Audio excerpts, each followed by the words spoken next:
सूरज के क्षितिज के नीचे डूबने के साथ ही धूल भरी पार्किंग में मोटरसाइकिल के इंजनों की गर्जना गूंज रही थी।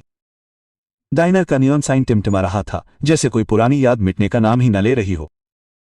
अंदर पीली रोशनी की गर्म चमक में एक युवा वेट्रेस एमिली, मुश्किल 22 साल की थी, फिर से देर की शिफ्ट में काम कर रही थी। उसकी थकी हुई आंखों में वो कहानियां छिपी थीं जो उसने पहले कभी नहीं बताई थी। उसकी कोमल मुस्कान उस तूफान को छुपा रही थी जिससे वो पहले ही गुजर चुकी थी। वो एक टेबल से दूसरे टेबल पर धीरे धीरे घूम रही थी। उसकी फीकी यूनिफॉर्म करीने से प्रेस की हुई थी। उसके बाल पीछे की ओर ढीली पोनीटेल में बंधे थे, जिसके बाल उसके झाईदार गालों पर गिर रहे थे। आज की रात कुछ अलग लग रही थी। माहौल तनावपूर्ण, भारी और अपरिचित था। तभी दरवाजा खुला और चमड़े की जैकेट पहने 6 आदमी अंदर आए। उनकी पीठ पर लिखे शब्दों नरक के देवदूत ने हर किसी का ध्यान खींचा और हर किसी की सांसें थम गई। अगर आप दयालुता, क्षमा और दूसरे मौके में यकीन रखते हैं तो कृपया काइंडनेस टेल्स को लाइक, कमेंट, शेयर और सब्सक्राइब करें।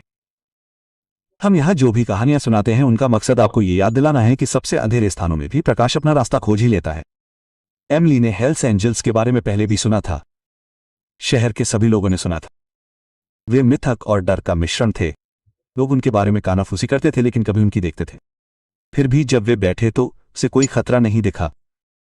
उसने थकावट, धूल से सने जूते, मौसम से झुलसे चेहरे देखे। ऐसे लोग जो दुनिया को बहुत देख चुके थे और बदले में उन्हें बहुत कम दया मिली। उसका दिल, नाजुक लेकिन बहादुर, उसे उनके साथ राक्षसों जैसा व्यवहार नहीं करने देता था। वह अपनी नोटबुक को कसकर पकड़े हुए कांपती हुई आवाज में उसके पास आई और बोली, शुभ संध्या सज्जनों, आज रात मैं आपके लिए क्या ला सकती हूं? पहले तो उन्होंने कोई जवाब नहीं दिया। उनमें से एक, लंबा चौड़े कंधों वाला, उसकी दाढ़ी सफेद थी, उसने ऊपर देखा और उसकी आंखों से आंखें मिलाई। उसके सीने पर लगा पैच रीपर लिखा था। उसकी निगाहें तेज, सतर्क थीं, इंसानियत पर से भरोसा उड़ जाने के बाद एक आदमी की तरह। उसने एक बार सिर हिलाया और कॉफी मंगवाई। एमिली ने तभी कुछ अजीब देखा। उसकी बांह पर एक टैटू था जो आस्तीन के नीचे आधा छिपा हुआ था। एक टूटी हुई चेन में एक काला गुलाब लिपटा हुआ था। उसकी सांस रुक गई। उसकी मां ने भी ठीक वैसा ही टैटू उसी जगह, उसी डिजाइन में बनवाया था। वो उसे देखती ही रह गई। उसके दिल की धड़कनें तेज हो गईं और उसके दिमाग में हजारों विचार एक साथ आ गए। ऐसा नहीं हो सकता। उसकी मां एक शांत महिला थी जो नर्सिंग होम में डबल शिफ्ट में काम करती थी। अपने अतीत के बारे में कभी ज्यादा बात नहीं करती थी। जब भी एमिली उसके पिता के बारे में पूछती, उसकी मां की आंखें दर्द से भर जाती और वो विषय बदल देती। एमिली ने पूछना बंद कर दिया था सालों पहले, लेकिन अब उस टैटू को घूरते हुए अंदर से कुछ फुसफुसाया, यहां एक कहानी है। उसने उन्हें कॉफी परोसी। उसके हाथ कांप रहे थे। रीपर ने उस आदमी को देखा। क्या आप ठीक हैं मिस? उसने कड़क आवाज में पूछा। एमिली ने एक छोटी सी मुस्कान दी। उसकी आवाज फुसफुसाहट से ज्यादा नहीं थी। रॉड,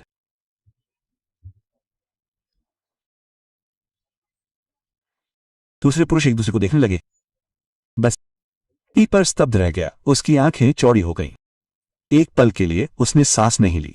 उसकी आवाज धीमी, कर्कश थी। तुम्हारी मां का नाम क्या है बच्चे? एमिली हिचकिचाई। लिंडा, उसने धीरे से कहा। लिंडा कार्टर। रीपर ने अपना कप गिरा दिया। कॉफी टेबल पर बिखर गई, लेकिन कोई नहीं हिला। उसकी दाढ़ी के नीचे उसका चेहरा पीला पड़ गया। लिंडा, वो धीरे से बोला, जैसे नाम लेने से कोई ऐसा घाव खुल गया हो जो कभी भरा नहीं था। वो अचानक खड़ा हो गया। उसकी कुर्सी फर्श से टकराकर चरमरा गई। क्या वह जीवित है? एमिली पीछे हट गई, भ्रमित और डरी हुई। हां, वो जीवित है। क्यों? उसने कांपती हुई सांस ली। क्योंकि बच्चे, लिंडा कार्टर मेरे जीवन का प्यार थी और मुझे कभी नहीं पता था कि उसकी एक बेटी भी है। एमिली के लिए कमरा घूम गया। भोजन कक्ष का शोर शांत हो गया। वो उसे देखती रही। उसके चेहरे पर जवाब, सच्चाई, किसी ऐसे संकेत की तलाश में कि ये सच नहीं था। लेकिन उसने देख लिया। दर्द, पछतावा, लालसा, ये सब वहां था। वो चीखना चाहती थी, रोना चाहती थी, पूछना चाहती थी कि अब क्यों, इतने सालों बाद क्यों। लेकिन वो बस फुसफुसाकर कह सकी, तुम मेरे पिता हो। उसने सिर हिलाया। उसकी आंखों में आंसू आ गए। मुझे नहीं पता था कि तुम हो भी प्रिय। जब हालात बिगड़े तो तुम्हारी माँ चली गई। मैं उस समय क्लब में बहुत गहराई तक डूबा हुआ था, खुद से और कानून से भाग रहा था। उसने मुझसे उस जीवन को छोड़ने की भीख मांगी, लेकिन मैं नहीं छोड़ सका। मुझे लगा कि मैंने उसे हमेशा के लिए खो दिया है। एमिली के घुटने कांप गए। उसने खुद को संभालने के लिए काउंटर के किनारे को पकड़ लिया। दूसरे आदमी चुपचाप खड़े थे, ये समझ नहीं पा रहे थे कि रुके या चले जाएं। भोजनालय की हवा भारी थी, अनकहे शब्दों से भरी हुई थी। फिर रीपर ने उसकी ओर देखा, उसकी आवाज टूट रही थी। मैंने खुद को साफ किया, तुम जानती हो, मैं अब वो आदमी नहीं रहा। मैं सालों से नहीं रहा। मैं उसे ढूंढने की कोशिश कर रहा था। अपने जीवन में पहली बार एमिली को नहीं पता था कि गुस्सा महसूस करना है या राहत। वो सारी रातें जब उसने एक पिता की कामना की थी, वो सारी बार जब उसने दूसरे परिवारों को एक साथ देखा था। अब वो यहां था, उसके सामने खड़ा था, टूटा हुआ लेकिन सच्चा। वो अतीत जिसके बारे में उसने अपना जीवन बिताया था, अभी अभी भोजनालय के दरवाजे से अंदर आया था।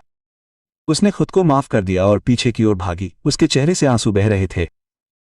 उसकी मां के शब्द उसके दिमाग में गूंज रहे थे, कुछ लोग बुरे नहीं होते जानू, वे बस खो जाते हैं। वो अब तक नहीं समझ पाई थी कि इसका क्या मतलब है। अपनी शिफ्ट खत्म होने के बाद वो पार्किंग लॉट में बैठी थी, स्ट्रीट लाइट की धीमी आवाज में कांप रही थी। पेपर धीरे धीरे बाहर आया, झिझकता हुआ, लगभग डरता हुआ कि वो भाग जाएगी। उसने अपनी चमड़े की बनियान उतार दी। उसकी शर्ट के नीचे एक घिसा हुआ क्रॉस नेकलेस दिखाई दे रहा था। मुझे उम्मीद नहीं है कि तुम मुझे माफ कर दोगी, उसने धीरे से कहा, लेकिन मैं चाहता हूं कि तुम जानो कि मैंने उसे प्यार करना या चीजों को ठीक करने का मौका पाना कभी बंद नहीं किया। एमिली ने उसे बहुत देर तक देखा। जिस आदमी से वो कुछ देर पहले डरती थी, वो अब किसी ऐसे व्यक्ति की तरह लग रहा था जो मोचन के लिए भीख मांग रहा। बोलते समय उसकी आवाज कांप रही थी। कल आना, उससे मिलना। मैं कुछ भी वादा नहीं कर सकता, लेकिन वो जानने की हकदार है। अगली सुबह रीपर उस छोटे से घर के बाहर खड़ा था जहां लिंडा रहती थी। एमिली अपनी मां के पास इंतजार कर रही थी। दोनों औरतें चुप थीं, दिल धड़क रहे थे। जब लिंडा ने दरवाजा खोला और उसे देखा तो उसका हाथ उसके मुंह पर चला गया। दशकों पुरानी यादें ताजा हो गईं। अच्छा बुरा वो प्यार जो उन्होंने कभी साझा किया था। आंसू बह निकले।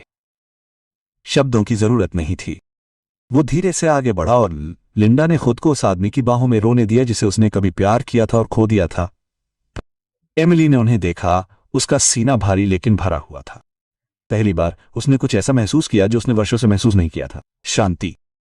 जीवन ने उनमें से किसी के साथ भी अच्छा व्यवहार नहीं किया था, लेकिन किसी तरह दर्द और समय के साथ इसने उन्हें फिर से एक साथ ला दिया। रीपर ने खोए हुए वर्षों के लिए माफी मांगी, हर उस पल के लिए जब वो वहां नहीं हो सका। और लिंडा ने उसे माफ कर दिया क्योंकि उसने उसकी आंखों में बदलाव देखा। वो व्यक्ति जो कभी अराजकता में था अब केवल पछतावा और प्यार था। बाद के हफ्तों में रीपर ने अपने परिवार के बचे हुए हिस्से को फिर से बनाना शुरू कर दिया। उसने अपनी बाइक बेच दी, एक नौकरी कर ली, स्थानीय मरम्मत की दुकान पर जाते थे और शाम को अपनी बेटी के साथ कहानियां सुनाते, हंसते और सुकून भरे पल बिताते थे। एमिली ने सीखा कि माफी का मतलब भूलना नहीं है, माफी का मतलब है अपने आप को उस दर्द से मुक्त करना जो हो सकता था। उसका दिल जो कभी सवालों से भरा था अब जवाब और उम्मीद से भरा था। महीनों बाद जब बाइकर्स का वही ग्रुप शहर से गुजरा तो वे फिर से उस रेस्टोरेंट में रुके। लेकिन इस बार वे परेशानी के लिए नहीं आए थे। वे उस आदमी से मिलने आए थे जिसने अपना खोया हुआ परिवार पाया था। वे रीपर से मिलने आए थे जो अब एक पिता था, एक ऐसा आदमी जिसने घमंड की जगह शांति को चुना था।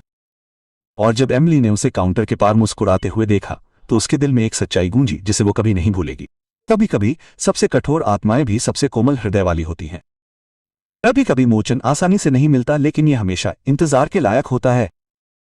अगर ये कहानी आपके दिल को छू गई तो कृपया लाइक करें, शेयर करें और काइंडनेस टेल्स को सब्सक्राइब करें। और याद रखें, दयालुता गहरे से गहरे घावों को भी भर सकती है। सभी दर्शकों के लिए हर्ब का विशेष अनुरोध, कृपया नीचे कमेंट करें। अगर आप प्यार में विश्वास करते हैं तो हर किसी को दूसरा मौका मिलना चाहिए और क्षमा सबसे कठिन कहानियों को भी खूबसूरत में बदल सकती है।